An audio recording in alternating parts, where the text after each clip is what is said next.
osmeh najlepšeg.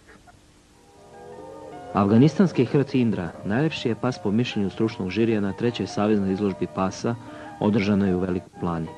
Razgovaramo sa vlasnikom pobjedničkog psa. Recite nam nešto o njemu. Pa, ja sam njega kupio pre 4 godine u Moskvi.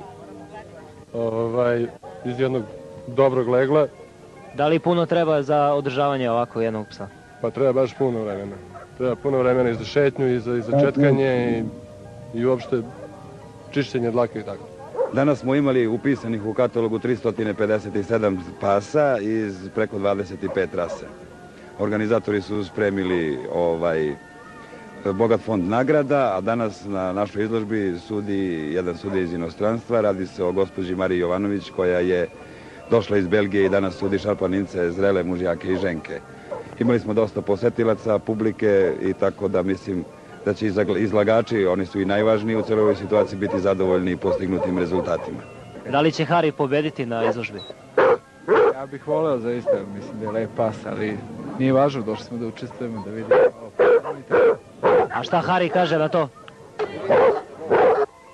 Po oceni publike, pobednik je ovaj šarplaninac Niškog garnizona Vojske Jugoslavije.